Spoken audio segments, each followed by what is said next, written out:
So hi, good morning everyone. So I'm Naomi, I'm the creative director for student hotels, and I'm responsible for the execution of the interior design of all our locations. We have an experienced design team, as you mentioned, which is our own internal design team, but we also with some projects work with and collaborate with external agencies. In the case of the project I'm presenting today, we worked with an agency called Más que Espacio, which is a Valencia-based design agency. Just a quick introduction, the project I'm presenting is Tsh Campus, so it's a little bit different from our normal formula. We usually develop a hybrid hospitality concept, which is basically a student accommodation mixed with hotel guests. In the case of Tsh Campus, it's a student-only residence. So the Tsh Campus, this is in Barcelona. We have two locations, Poblesec and Marina, which spans across 25,000 square meters, with the two locations, one with 500 rooms and the other one with 97 rooms.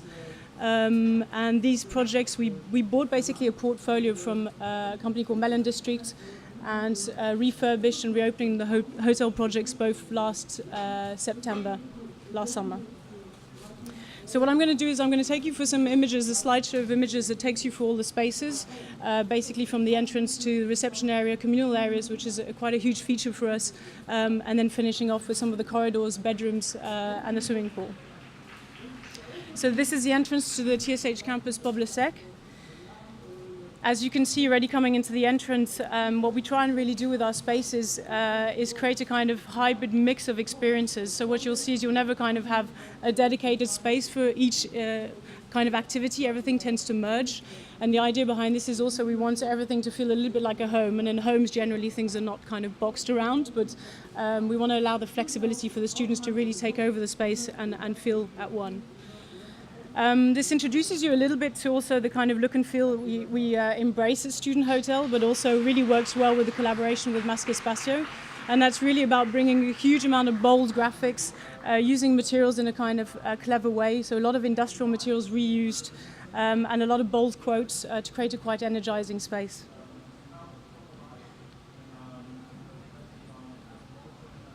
Oops, I think oh no, sorry. This is the reception area for Marina. As you can see, it's kind of a reception slash little bar post, and in the background you can see mailboxes. That's quite a kind of strong iconic feature that we also have in all our other locations, which is really a post box for the students. So again, kind of brings home the fact that people live there, and that's their main kind of gateway into the hotel, is also through the contact point of the people who are operating the space, and who are almost kind of like their daily go-to person for everything in the hotel.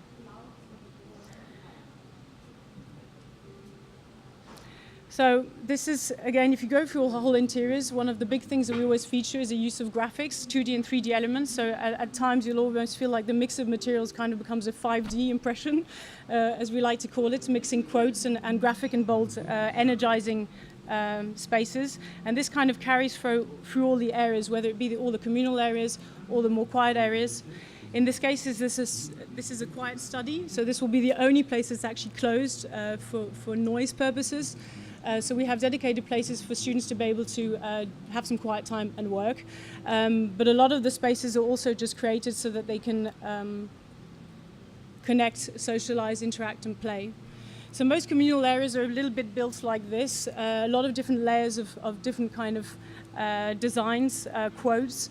If you look at it today, well, probably you'd see something quite different because students usually come around and mess everything about, which is something we embrace. It probably wouldn't look far off this, but we tried to design in a way also that all the furniture could kind of mix and match in all the areas, because the reality is students mostly just come and take everything and stick it in another place. But that's something we really try and work with, to let people feel flexible in the space and to let them make it their own. So looking back, at the back you can see the quiet study area also, not so far from this communal area. We also have a tribune and a cinema room at the back. And a TED Talks area, which is something kind of very smart and cultural from us. The reality is most students unplug it and watch football or play games, but those are also part of the realities that we also embrace and the magic that creates a little bit the dynamic and connection in the space. This is another of the study rooms. I think this is also one where we're kind of showing a little bit how we try to use in a really clever way materials to create bold gestures and graphic patterns. I mean, here we obviously wrote the word go, but we always try and use the kind of industrial material textures, try and create a graphic additional layer, combining this with a kind of bold, sometimes almost Memphis style, and then using local materials, such as in this case, you'll see the play and it comes back in some of our spaces using these kind of trellis brickwork also, which is quite typical to Southern Europe, which comes back into the interior, which is normally a traditionally outdoor material. Game areas, which are very popular in our spaces, which also mean that the places are always lively. I think in most locations we usually actually try and have one or even two ping pong tables. It kind of creates the additional layer of mess and balls floating around. That's something also we try and embrace and make part of our interior places.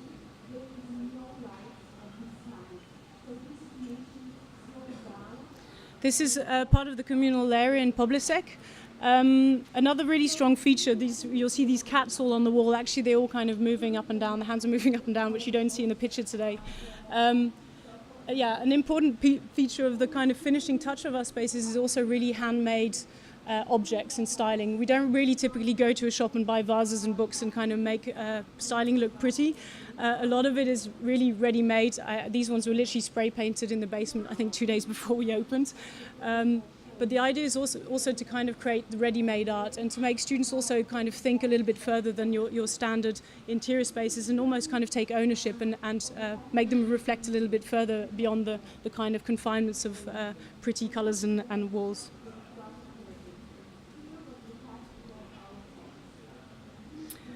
This is part of the courtyard in Marina, again trying to blend the interior and outdoor spaces. This was actually not staged. This is how comfortable I guess students feel.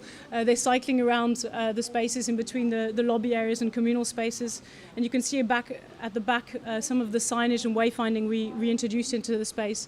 Something probably noteworthy is that when we originally acquired these projects, Melon District is a brand that it was kind of this lime green and this really horrible flowered logo, and this was transpiring in the whole project. So it was a very corporate identity, which kind of had this lime green that went into every little nut and cranny of the space. And we really tried to take it over in a way to not feel so corporate, but really give ownership and kind of livelihood to students. So I think this kind of is a good representation of how we went about this. Another aspect, we commissioned local artists. There's one guy, Jose Mendez. I actually found him when I went running one morning, and he had a tag outside in the street, and we contacted him, and he did a lot of artwork for us. So this is always a kind of important feature for us, is that everything can be quite pristine and feel finished in the end, but we really like to get people to come and paint, tag local artists to be part of the space, to really give it a kind of hand finishing touch.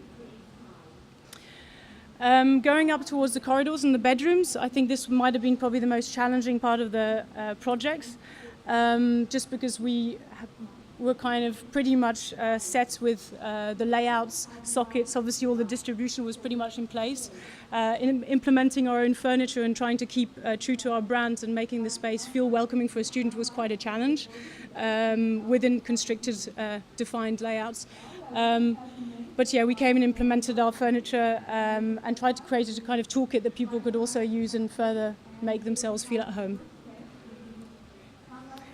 This transpires also with the remodeling of all the kitchens, the shared kitchens. So the students have a cluster basically, so 10 to 12 students tend to share the same shared kitchen space, where we really try to bring in a mix of materials, the tiles, also a lot of warm colors and woods to again make themselves feel at home. And the cherry on the cake, oops, I missed that one, the swimming pools, all our locations. We were quite lucky to get these two projects which had swimming pools on all the rooftops, which is a really nice feature where you'll see most of the students when they're actually not working, probably spending time at the swimming pool top. I think what's interesting here maybe is also to show how we just kind of brought that kind of playful feel right until the end of the project, until the rooftops.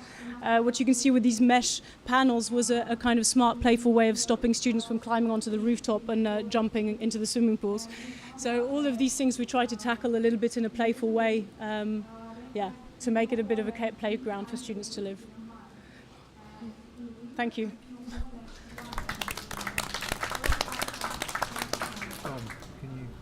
Hi. kick off. Yeah. Thank you very much. Right. It's kind of interesting as a question of design, and I think there's a question here of product as much as design. It seems to me that there is a desire to build a brand and have these repeat, and so the interiors of the spaces that you see seem to be, there's quite a lot of noise and quite a lot of activity in design sense. And one thing I know about students, and currently everyone's recognizing, is their general well-being. And my question is then, how did you use design to consider the well-being of students? They're often feeling quite isolated and lonely in certain individual apartments, and you've got a kind of more shared space. Did you address that through design?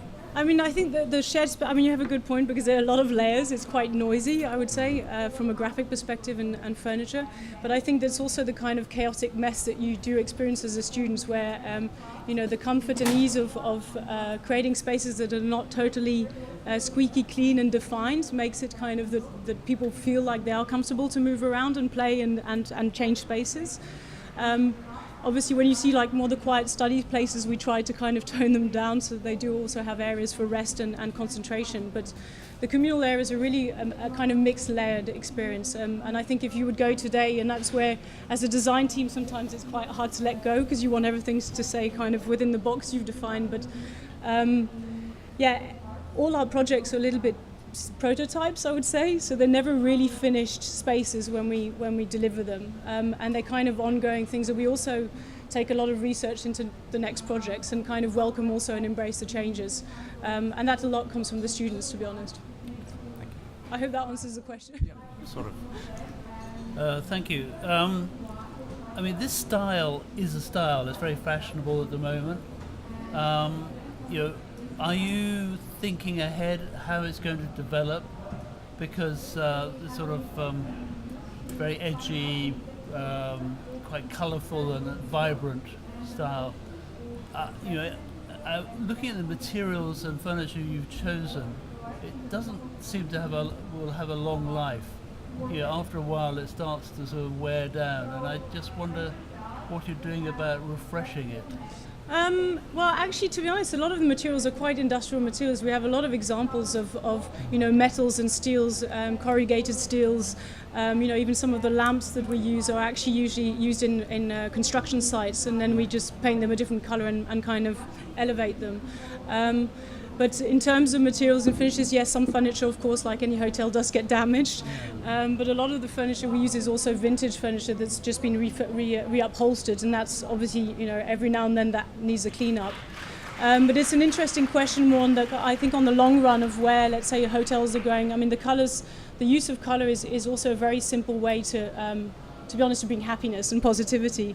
And it is also a solution that, in a quite simple way, changes the environment and the aspect of the space.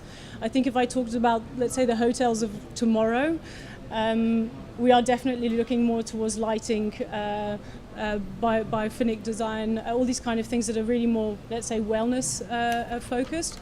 But yeah, at the current moment in time, colour has been really for us an impactful way also just to create spaces and make people feel happy to be honest, but in a place. It's not really just colour, or it's sort of eclectic.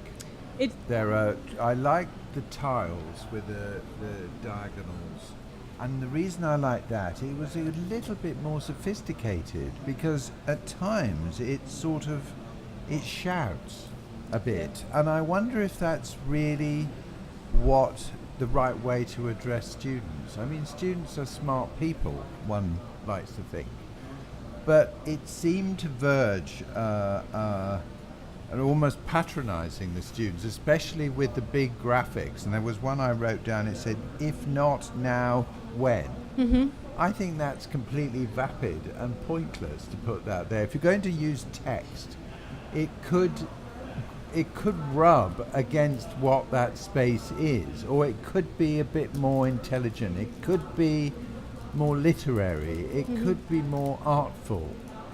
Text is used a lot in art. So my question is, why was the text so vapid? So sorry? Vapid. Vapid. I don't know that word, but I think I know where you're coming from. Empty. Empty. Actually, it's surprising you say that because a lot of people often really react to the text we use and the quotes, and it is something from Student Hotel that we like to kind of almost engage and challenge with the copy we use. For example, in our hotel in Amsterdam, we have this missile hanging above one of the tables, and it actually says everybody should like everybody. And we try and use a lot of quotes that do engage people in different spaces. Actually, in Groningen, we actually got a lot of neighbours that complained to the municipality because we wrote that in big on the building. So I think, it's probably a point of view, and everyone has a different personal taste, but definitely it has created a lot of reactions for us in spaces. I just think you could do more with that, Okay. isn't it? Unrealised potential. Okay, agreeing with the former speaker with the visual thing, but okay, I was wondering that how long time the students are living in the hotel. Are they permanent residents, or is there also the temporary hotel rooms? No, this is a residence only for students, so they're living there for about a year Yeah, or okay. more. Yeah. So it's not really a hotel. No, so typically our product is a hospitality, it's a hybrid model. So if you go to our hotel here in Amsterdam, it is a mix of students and hotel guests. In this case, it's a student-only campus. That's also because in Barcelona, they're not also providing hotel licenses anymore. So we tried to focus because there was a big demand for students to only focus on a campus. And also, it would have been nice to see some floor plans to understand the I've been whole told thing. this. Yeah. Yeah, I bought. Point taken. My question is a little bit in contrast to the comments we've already been through about color and how you try to create the sense of community and something vibrant by using a color scheme that was vivid, that was inviting. But you also do have areas that you call study areas. And to me, they kind of sit somewhere between a library, but also a typical sort of student hostel communal area or a cafe. And yet there should be some room for contemplation outside of probably the student rooms themselves. How did you address these qualities that need to happen in those spaces? How did you address the acoustics and lighting so that they created a space that was allowing some contemplation and concentration? This is, to be If honest, the at only. all. No, this is the only place, the study area. It looks kind of open, and you have these big glass windows, but they're actually closed. So they are closed spaces with acoustic ceilings, and we also have meeting rooms at the back, which are not shown here, which also are even more private focused study places. But those tend to be the only areas that we actually do close off, because for the rest, all the communal areas we try and blend and encourage noise. But to that point, the lighting is also tends to be more relaxed and more natural. In both Poblesec and Marina, we actually took the facade wall down of the buildings in order to actually enable more daylight and make it a more kind of less intense place, let's say, more natural space to work. Thank you. I'm going to stay away from style, just to be Okay. fair to you, yeah? Because I don't want you to think, that older generation can't understand color, because we do. But let me just ask you two specific questions. You talk about, let's go back to when you started presented, you said about having the student being comfortable, being able to move furniture everywhere. So I get that, you have it there. But there are moments of your custom pieces that's very Memphis. Yep. It's very obvious. And your graphic representation is almost dictatorial. It reminds me of Chairman Mao's propaganda. So in many ways, you're actually more dictatorial than giving this freedom, because your texts are it's all over the place. I'm not so sure if that's good or not. In many ways, you could have presented in saying, that's our intention. That's what we wanted to do with the graphics, and the furniture we could let go. Second is the use of color. Alvar Aalto, when he did the sanitarium, he picked green because he thinks it's holistic, and that there's that healing power, and so it's very precise, right? So I guess, how do you mitigate? My question here is, how do you mitigate the idea of democracy and being dictatorial? Because it's very obvious there's that dictatorial aspect in in creating that brand? Well, dictatorial is a bit of a harsh word, but I would say, of course, there is a brand. I mean, Student Hotel is a brand, and the copy, the quote is a big part of it, the graphic style also, and using materials in a graphic style like the tiles you mentioned is quite a strong aspect. But actually, we see this more as like thought-provoking and kind of engaging spaces and kind of engaging food for thought, let's say. On the other aspect, indeed, the furniture, the styling, I mean, people come in and do a little bit their own thing. We had a skeleton, a kind of a fake skeleton, obviously, in one of the study rooms, and then people come and students come and then put hats on it, dress it up. There's a lot of styling that also that we allow or embrace, that people kind of play with it. So I think you're right in the sense that there's a kind of shell and core aspect that is almost an envelope, but within that there's a lot of room for elasticity and play, which is something we like to engage in and be also surprised by. Thank you, Naomi. Thank you. Thank you.